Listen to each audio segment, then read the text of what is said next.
ఆ తర్వాత కంటిన్యూ. నా శ్రమలో, నా కష్టములో,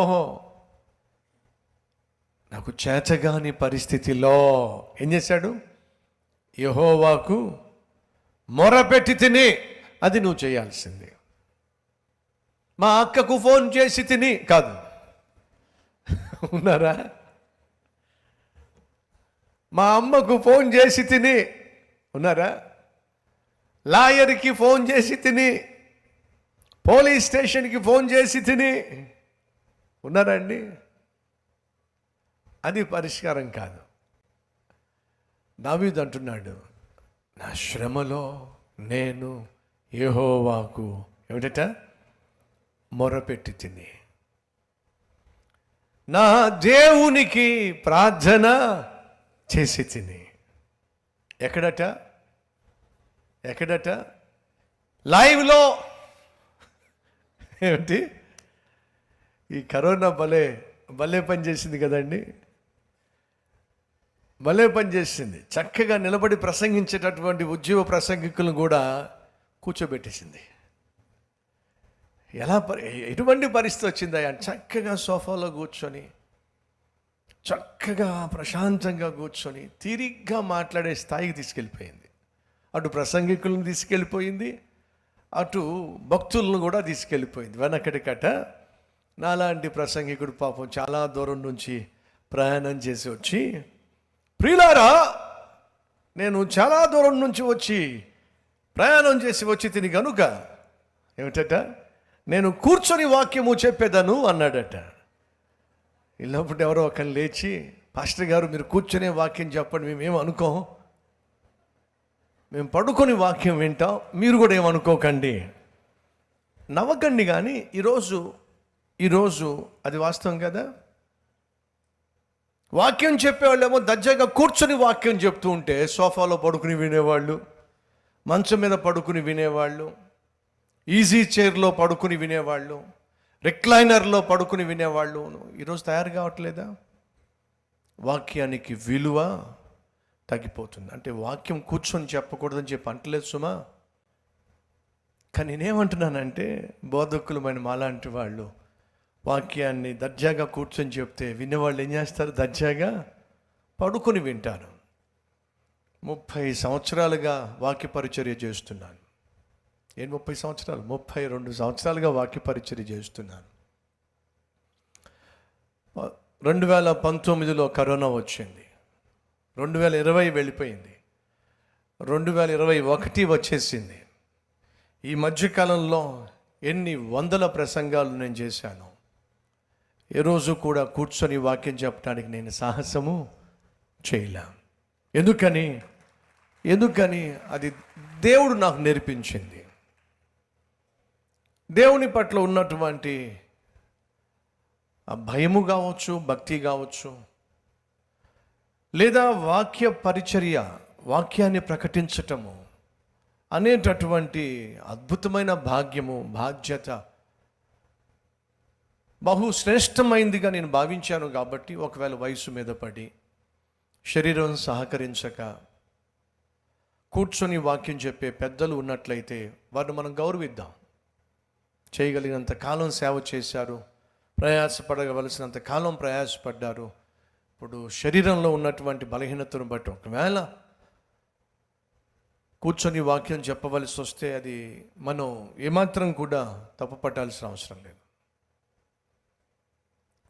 ప్రియ సహోదరులు, ఎవరో సంగతి మనకెందుకులేండి. ఈ దిన సేవకుడికి ఇచ్చినటువంటి సేవ, దేవుడు నాకు ఇచ్చినటువంటి బాధ్యత బహు శ్రేష్టమైనదిగా, భాగ్యంగా నేను భావిస్తున్నాను.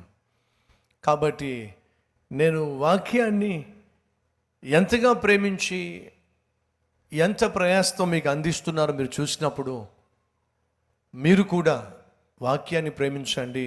ఆ వాక్యాన్ని వినే విషయంలో ఏ రోజు కూడా నిర్లక్ష్యాన్ని కనపరచవద్దని మనస్ఫూర్తిగా కోరుతున్నాను. నేను నా సోఫాలో కూర్చొని మెసేజ్లు రాసుకుంటూ ఉంటాను, అనేక పుస్తకాలు చదువుతూ ఉంటాను. అదే సమయంలో నా చేతుల్లోకి బైబిల్ తీసుకున్నప్పుడు పొరపాటును కూడా కాలు మీద కాలు వేసుకోలేను. ఎందుకని జీవము కలిగినటువంటి దేవుని గ్రంథం నా చేతిలో ఉంది. ఒళ్ళు దగ్గర పెట్టుకొని చదవాలి. ఏ రోజు కూడా కాళ్ళ మీద కాలు వేసుకునో నిర్లక్ష్యంగానో ఈ బైబిల్ని చేతపట్టడం కానీ బైబిల్ని చదివే ప్రయత్నం కానీ ఎప్పుడు చేయలేదు. ప్రియ సహోదరి సహోదరులు, కొన్ని సందర్భాల్లో దైవజనులు ఎవరైనా ఒకవేళ వాక్య పరిచర్య చేస్తూ ఉంటే మన మందిరంలో ఒక పక్కన కూర్చుంటాను నేను కూడా. ఏ రోజైనా మీరు చూసారా కాలు మీద కాలు వేసుకుని కూర్చోవడం? నేను చూడరు. ఎందుకని? నేను దేవునికి భయపడేవాడిని, దేవుని సన్నిధికి విలువ ఇచ్చేసావుకోండి. ప్రియా సంగమా, దేవుని మందిరంలోకి వచ్చినప్పుడు కళ్ళు నెత్తికి ఏం కాకూడదు, ఎక్కకూడదు. దేవుని మందిరంలో మనం కూర్చున్నప్పుడు మనం బహు జాగ్రత్తగా కూర్చోవాలి.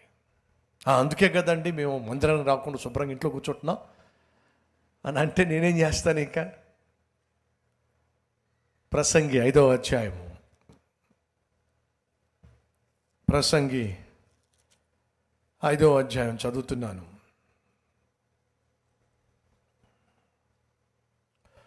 మొదటి వచనము, పేజ్ నెంబర్ 558. నీవు దేవుని మందిరమునకు పోవునప్పుడు నీ ప్రవర్తన జాగ్రత్తగా చూసుకో. ప్రవర్తన అంటే నీ మాట తీరు, నీ వేష భాష, నీ నడవడిక, నువ్వు కూర్చునే విధానం, పక్కవారితో నీ యొక్క వ్యవహారం, దేవుని సన్నిధిలో నువ్వు మోకరించే విధానం, ఇవన్నీ కూడా నీ ప్రవర్తనకు సంబంధించినవి. దేవుని సన్నిధిలో నువ్వు చేరినప్పుడు సహోదర సహోదరి, మన ప్రవర్తన బహు జాగ్రత్తగా ఉండాలి. కల్వరి టెంపుల్ సంగమా, ఒకవేళ ఈరోజు మీరు మందిరానికి రాలేక ఇంటి దగ్గరే ఉండి ఈ సందేశాన్ని వింటున్నట్లయితే దయచేసి దేవుని వాక్యాన్ని మీరు వింటున్నప్పుడు శ్రద్ధగా వినండి, భయభక్తులు కలిగి వినండి. దేవుడు చూస్తున్నాడో అనేటటువంటి భీతి కలిగి కుటుంబంగా చక్కగా కూర్చొని వాక్యం వినండి.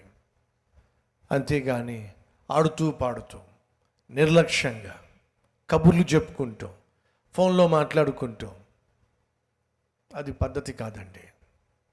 భక్తుడైనటువంటి దావీదు అంటున్నాడు, నాకు శ్రమ వచ్చింది. ఆ శ్రమ ఎలాంటిదో చెప్పాగా,